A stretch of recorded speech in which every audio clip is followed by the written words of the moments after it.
Amidst it all, Flintz's name started gaining more and more traction. I'm sure his solitary lifestyle may have played a part, but I wouldn't discount Rerir throwing fuel on the fire in secret. So, did Flint's make his escape after hearing about this? And that's where I, Yehoda, the quick-witted, fleet-footed backbone of the Curatorium, got my chance to shine. While everyone was super focused on the argument in the main hall, I alone noticed an opening. I got her to climb up to a window to help Flint's out, only for her to return with nothing but a lantern. Aw, come on, pause. I was just getting started. We initially intended to bring Flint's back to the Curatorium and wait those people out, but I never expected this to be all that was left. I imagine, though, that he wouldn't have left something that was so seemingly important to him behind. Might he intend to come back and get it later? Maybe. I'm not sure.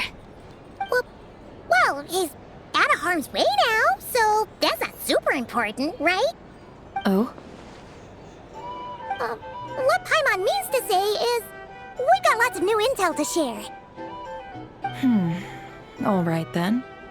Yehoda, contact the others. We're going to need all hands on deck. Let's have this discussion over at my place.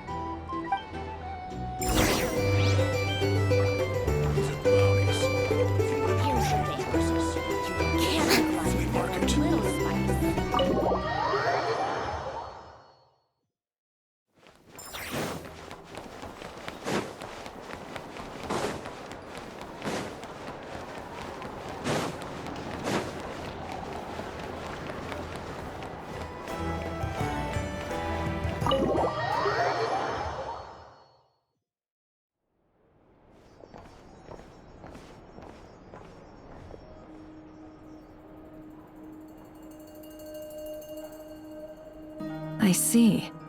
So Flint's has a fragment taken from within a wild hunt anomaly. Is he gonna be okay now that he's on his own again? Earlier, he said that the fragment had gone still, so it's probably of no use to Rerir now. In that case, Rerir shouldn't have any reason to keep pursuing him, right? So, was all that ruckus back at the flagship just an act of spite? Or what? If I were him, I would have simply turned my attention to collecting other fragments. A reasonable course of action. Remember what we heard back at the tavern?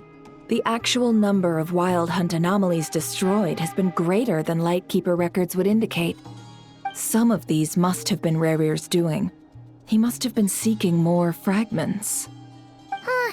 This much is pretty easy to understand, but why would he pretend to be Soci and put so much effort into getting the cannon up and running again?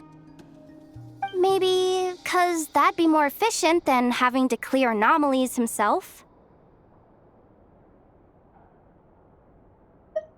Yeah, I'm confident that the ammo we're packing has the oomph to do that.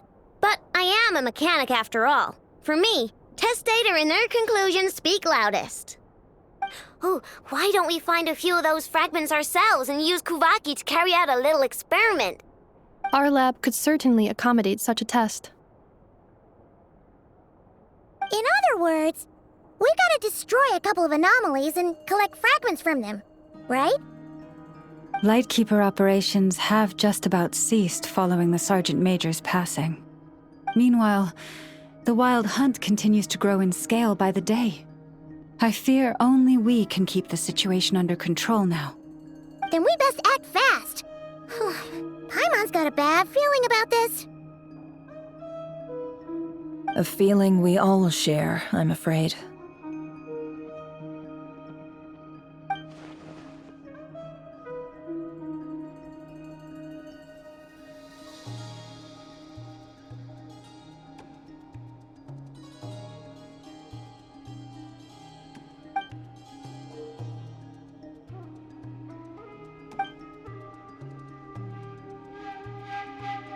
There are 3 wild hunt sites that must be dealt with urgently.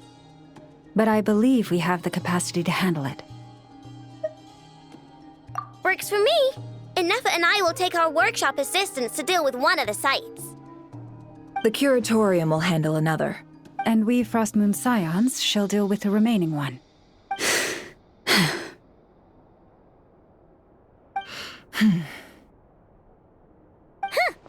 Paimon didn't think she'd ever get to see everyone here carrying out a plan together like this. Never mind you. This is a first for me, too. Let's head out then. We'll meet back up at my lab with the fragments.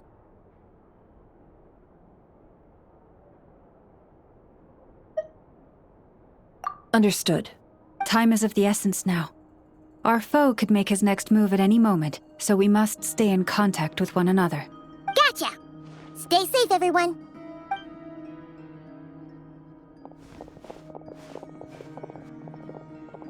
Huh. Anyone seen the lantern? Has Flint's dropped by already? Well, considering what you said earlier, you know where we're going next, right?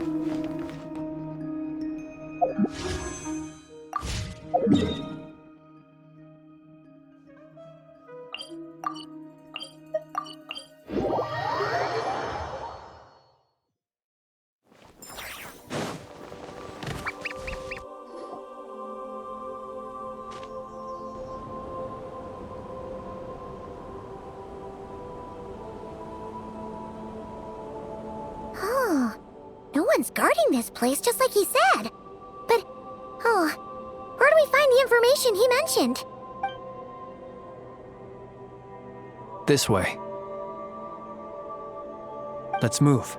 We're running out of time.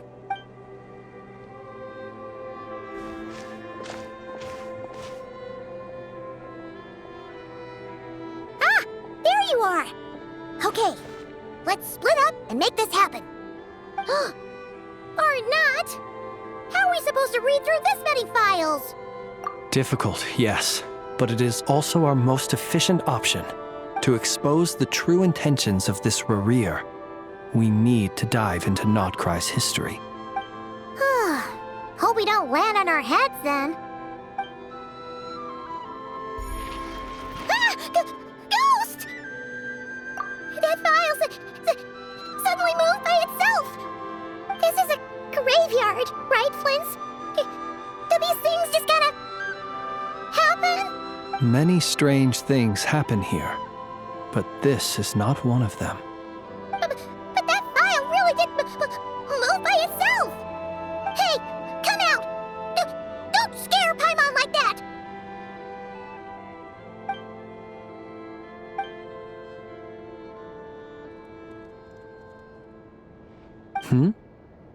Wild Hunt Phenomenolog? Hey! Another file's moving! Are we being given hints? I feel no hostility. On the contrary, it seems we're being aided somehow. Really? Hey! Seriously, another one? Okay then. Paimon will read this one.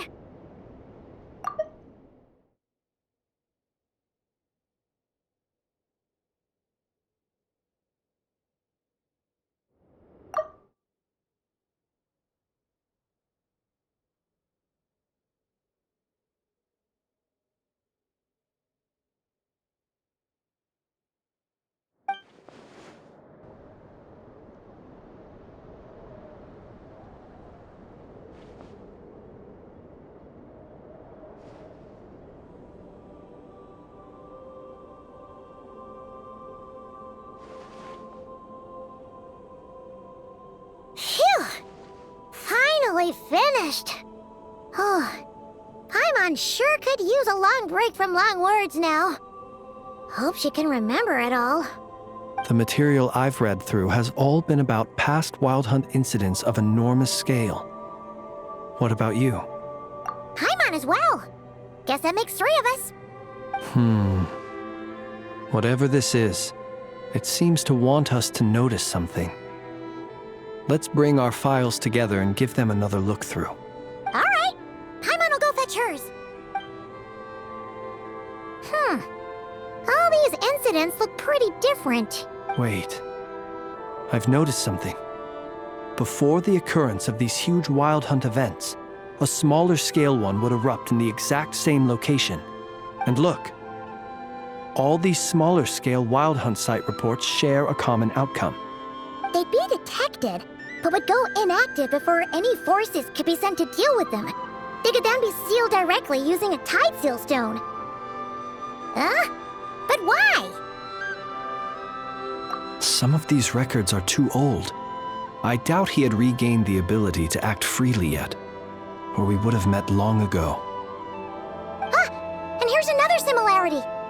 Kuvaki in nearby soil completely drained. Could this be important somehow?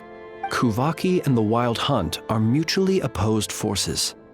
We Lightkeepers previously believed that these small Wild Hunt sites would temporarily go inactive due to being neutralized by the Kuvaki present in the soil.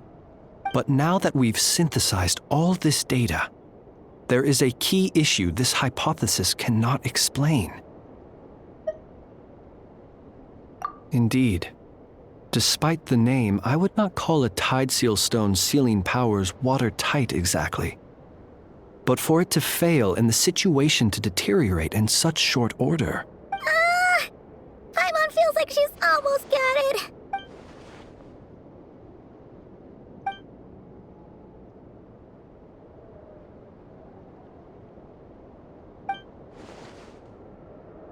Yes, that might be it.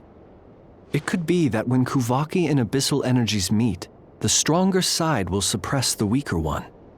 And while Kuvaki can indeed destroy small-scale Wild Hunt anomalies, should Rerir be strong enough, the Kuvaki might be his for the taking instead. Paimon kinda gets where we're going with this. What are you referring to? We had a real close encounter with the Abyss in Netland. It's a force that tries to taint everything. It's hard to explain in detail, but basically, your reasoning makes sense. Was there a gap between him pretending to be Sergeant Major Sosi and the cannon being fired? There was. Aino needed to make some adjustments after we finished those repairs. Rerir, disguised as Sosi, left at that point, leaving him more than enough time to shapeshift into you, return to the Lightkeeper's office and set up the crime scene, before heading over to the cannon's target area and absorbing the Kuvaki. It all makes sense. And all that just for the fragment I had with me. It begs the question, what makes it so special that he needs it so badly? That's odd. We shouldn't have any guests. I'll go take a look.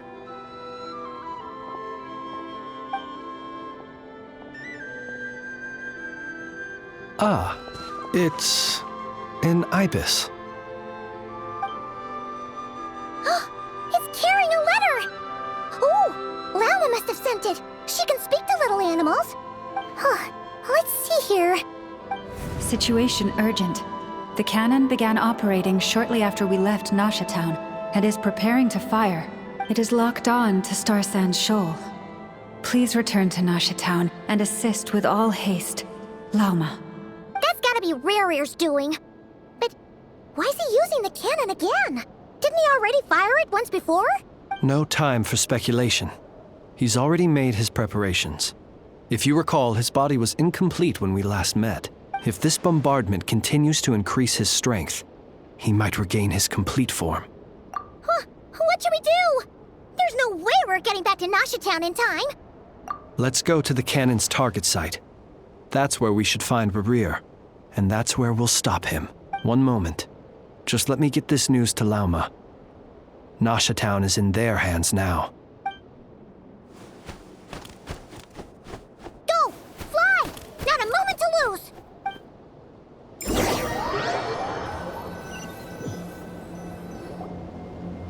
You're here, as expected. Humans, you never change. always trying to use powers you neither comprehend nor control. But it is also thanks to you that I found a way to return. You've messed with the cannon again, huh? Sorry, but this round's not gonna go your way. Such faith in your companions. But will the inhabitants of Nasha Town understand why they wish to stop the cannon? I think not. When all they see is the wild hunt surging up everywhere they look, the cannon must seem like their only lifeline. This is the truth I have revealed to them. They did this all of their own volition. The zealous worship of power leads only to annihilation of equally zealous proportions. True power does not heed the commands of the weak. You were waiting for us to leave Nasha Town then. Of course. I imagine the one you call Aino would have managed to stop the cannon otherwise. Shame, then, that you proved one step too slow. In their folly, the townspeople will bar the path of all who seek to stop the cannon. And your kind-hearted, weak companions have not the stomach to deal with them. The cannon will not be stopped now. Well, sir, you look most pleased with yourself. In that case, before you put us out of our misery, I would like to ask you a question, if I may. See this fragment? It once haunted your dreams, but now it seems useless to you. What is it exactly? That is my corpse. Sorry, what? My body was once torn into countless pieces and hurled into the swirling chaos of time itself. But even so, my life and will were not extinguished. Every last fragment calls to me. Sooner or later, they shall welcome my return. What are you even saying? Huh. So the terror of the wild hunt was in fact caused by scattered pieces of your corpse. I guess they don't call you one of the 5 sinners for nothing. Serendipity guided the fragments to construct an incomplete version of myself, upon which I began collecting more within wild hunt sites across the land. But each time, the fragments I obtained were hardly worth mentioning, while that which you hold in your hand was my heart. So that's why it responded so strongly to you. Only by retrieving this most critical piece could I gain mastery over the turbulent Kuvaki energies and be fully reborn. Hence, you fired that first shot, hoping to regain enough power to seize the fragment from me.